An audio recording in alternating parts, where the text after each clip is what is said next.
everybody. Welcome. Thank you so much for being here today. We are moving to our final chakra section of our series, moving through each chakra and practicing yoga associated with those different areas. So today brings us to our crown chakra. The crown chakra is located at the top of the head. So imagine if we went from our tailbone of our spine all the way up through our skull, ending at the top portion of our head. That is where our crown chakra is located. It is often described as the crown chakra having almost like a lotus flower sitting at the base of the crown or at the point of the crown chakra. And that lotus flower opening up to the rest of the universe, meaning that when we reach the crown chakra, we are not limiting ourselves to just our physical body. We're instead opening that portion of our body up to the rest of the universe. Because when we focus on balancing and opening our crown chakra, we're focusing on connectivity and understanding beyond ourselves. So it's often referred to as like true bliss, because we've really reached the point of understanding that our self, our knowledge, our understanding can always be limited. But when we realize that we're connected to the rest of the universe, when we're connected to all other beings, all other people, animals, the earth itself, and then beyond the earth into the universe, we realize that that connectivity gives us kind of like this unlimited sense of understanding, knowledge, and power that we can tap into. So when we practice yoga, we want to really use knowledge and focus throughout our practice, connecting us to that aspect of understanding, of knowledge. And I think it also is to challenge us to kind of go again beyond ourselves, challenging ourselves into an area that maybe in the past we've closed off because of fear, or felt like we were not able to access that part of ourselves because of a lack of knowledge or understanding or things like that. So this video is a little different. It's a little more like a workshop. I want to introduce you to some of the more challenging poses that are associated with the crown chakra. And so to do that, we're going to introduce our first official inversions, or what people think of when we think of inversions. So they will be the tripod headstand and a supported headstand. These are two poses that if you've been practicing yoga regularly, can be accessible, but of course they are more challenging, and they also come with certain aspects of risk. So I will take you through the proper way to execute them. If at any point you don't feel comfortable executing them, I 100% encourage you to listen to your own body and step away from those poses. There are also poses that maybe initially when you first try them, you recognize that your body isn't quite to the point of being able to execute them correctly. Maybe you don't have enough flexibility or enough strength in certain areas. And that doesn't mean maybe you don't from time to time attempt them or see if your body has developed that strength if you're continuing on with your yoga practice. Because I've had a lot of people who did not feel confident to try a headstand, and then after about a few weeks or months, return to it and suddenly realized, oh, I am capable and able to do this now, because they were able to develop the strength in the upper body and the shoulders to support the weight through their arms, to be able to properly execute a headstand, even without necessarily practicing headstands very much. So to begin with, let's first just open up our shoulders. We want to do big bear hugs. We've done these in the past. We kind of round. When we do bear hugs, we round, see, and pull apart our shoulder blades. Okay. And then we're going to open, do the opposite hand on top. Good. Big bear hug. Good. Again. Big inhale and exhale. Inhale and exhale. Good. Let's go ahead, release those hands out to the side. I'm in either kneeling or just half hero. I'm going to just bring my right hand all the way across, really focus on that right arm, adding kind of to that bear hug by adding some weight. So we get a nice stretch through the outside of that shoulder. Good. We'll do the same thing opposite side. You can do the same stretch that we're doing right here by threading the needle. You can see it's that same movement. So whatever feels more comfortable. Good. Now let's open those hands. Let's interlace those fingers. Open through the chest. Really lift up high. Connecting to already that throat chakra that has been open and balanced previously. Bringing that third eye down to the mat, forehead to mat, letting those hands go high. Stretching through those biceps.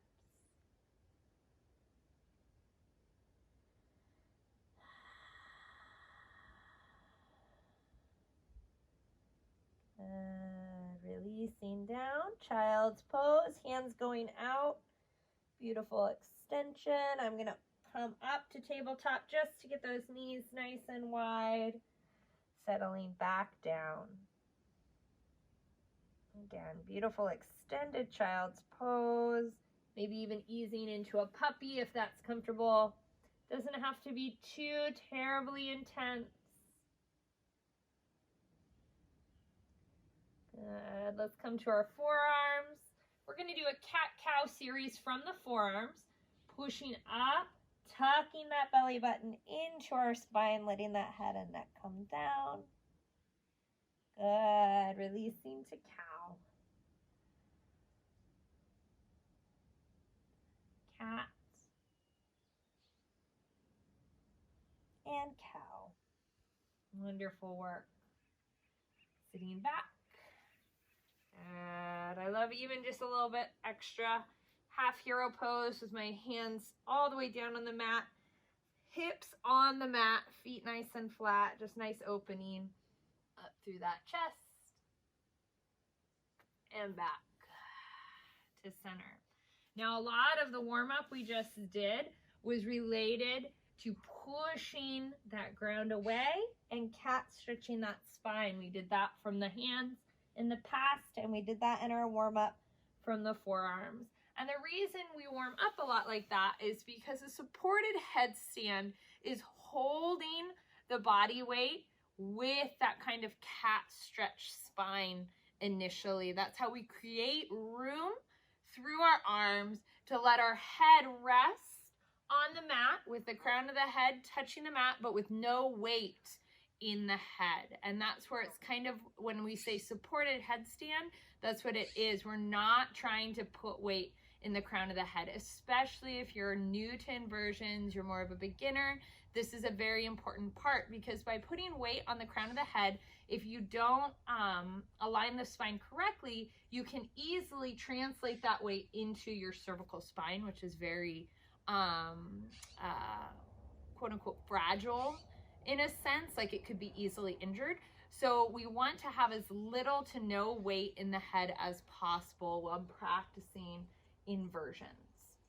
We are supporting the weight of our body through our arms and not our head in our supported headstand. First inversion here. So basically, I'm going to go ahead, take my arms out and cross them. So you can see like this, okay? This is how we know how far apart our elbows should be in our supported headstand. If I just went and just pushed my elbows down here, they might not be the correct distance. We want the distance from elbow to fingertip, so that if we fold here, we know that our elbows should be placed that distance apart, okay? From here, I'm gonna open up my hands. Now, there are a lot of options here. So many different teachers may teach inversions slightly differently. I was taught, and now I teach my students, from here we interlace our fingers. We create this kind of cup for our head to rest in. Some people like to do that with the fingers up or pointed. Sometimes that's just comfortable for people. I prefer to have that hands completely creating a beautiful cup like so. So again, taking us back to the mat, forearms down, opening, keeping those elbows that distance apart that we've already found, and cupping the hands. So I'm going to show you how we now choose to kind of round and push through these arms. So if you watch right now, I have just a little bit of weight in my elbows, but my back is not in that cat stretched position. So just like we did previously in our warm-up, let's instead cat stretch and engage those shoulder blades. Do you see how now I'm using my back muscles by engaging and rounding? I'm also using my abdominal muscles to go from here, tucking that belly button up into the spine. As I do that, you can see naturally I kind of can ease my head into this cup I've created. Now, once that head is there, again, I might have my crown of my head touching on the mat, but technically, more likely than not, that crown isn't even really touching the ground. I have the crown of my head right about here, pushing that head into that cup. All my weight is being pushed through those arms. So again, starting from beginning, forearms, elbows placed, create that cup, roll that head, round that spine into that cat stretch. From here, we can get our toes underneath us, lift into our pre-supported headstand position. Now, a lot of people are tempted at this point to kind of toss their legs up, right? Kind of toss. Maybe I'll be able to float a little bit. But we want to have a much safer, much more controlled entrance into our headstand, supported headstand. By tossing our legs, we could easily toss those legs too far and flip over, landing onto our back and possibly cricking our neck and our head. Again, severely potentially damaging our neck. So it's never really worth the risk to do that. So to control our lift into a supported headstand, it's much safer to learn to use your deep abdominal muscles that we've been strengthening all throughout all our yoga sessions, and allow those to tuck our knees into our chest. So I'm going to go ahead, get into position, cross those arms, create that cup, tuck that head, lengthen through those legs.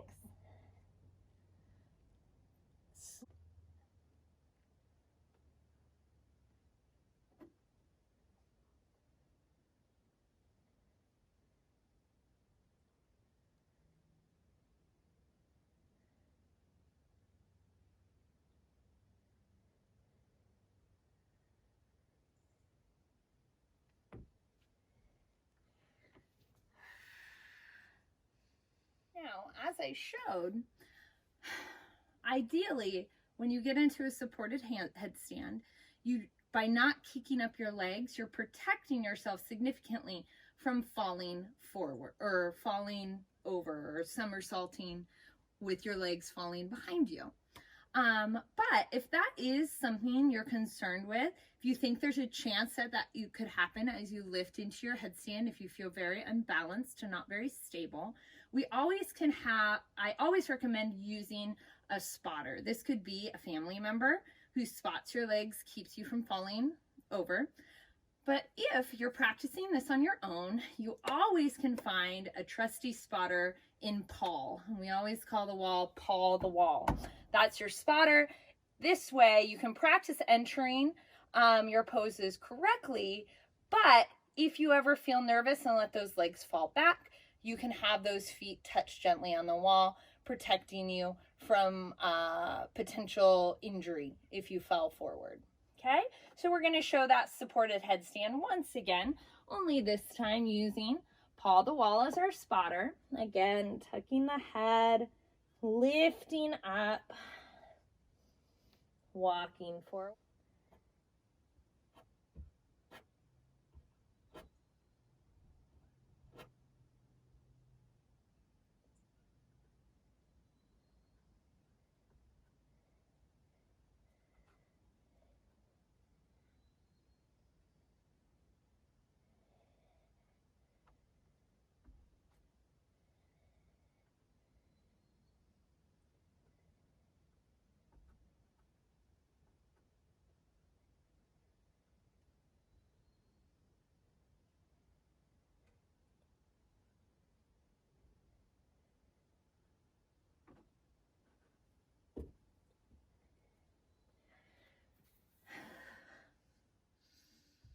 Okay, now the second inversion, very similar to the supported headstand, but sometimes a little easier for people to enter if it's their first true inversion, is the tripod headstand. What's nice about the tripod headstand is it does give us a 3-point support system. So 2 hands in your head, which makes it a little easier for a lot of people to balance there if that's a harder issue for you. The only negative aspect of the tripod headstand is that for many it does allow a little more weight in the crown of the head. And so because of that, if you have any history of neck or cervical spine issues, or if at any point when practicing you feel any tightness in the head or neck, I always say, maybe opt out of the tripod headstand till you can do it and maintain enough strength through the arms to not feel any pressure in the head or neck or cervical spine area. Okay, so again, listen to your body. That is always the most important thing when practicing inversions. So for our next inversion, again, we're always on the crown of our head, not our forehead. A lot of people, when they enter tripod headstand, they put their forehead down and then they kind of leave it there. Now, do you see how I have this bend in my neck? We want to really eliminate that by really rolling up so that once those hips and legs lift, we get this nice straight line all the way up, okay? So remember, forehead down and roll to the crown of the head. Next, we're going to have our chaturanga arms. You see a nice 90-degree angle here. What we're doing here is by having those chaturanga arms here, we're creating a shelf with our triceps. That's where our knees are going to be placed. So again, forehead to crown, chaturanga arms, lifting through those legs, placing one knee on that shelf and the other knee on that shelf. So sometimes this is just a really good place to practice holding for your tripod headstand. But then if you want to move into the tripod headstand, it goes like this.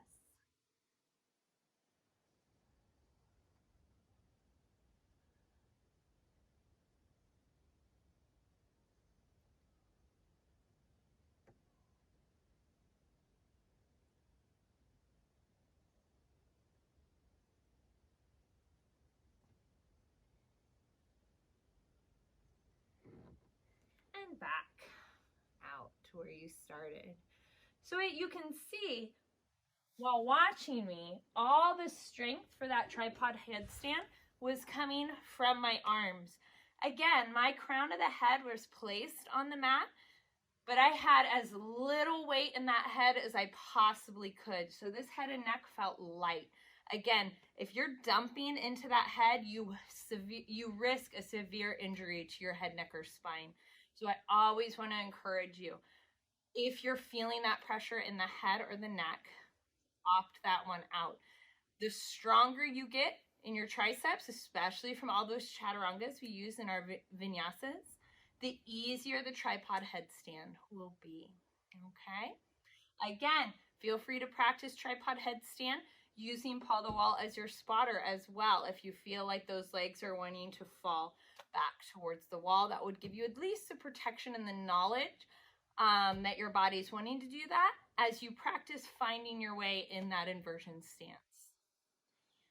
Now, lastly, the crown chakra not only focuses on inversions pointing down with the head into our mat, it also focuses the crown of the head pointing upwards into the universe.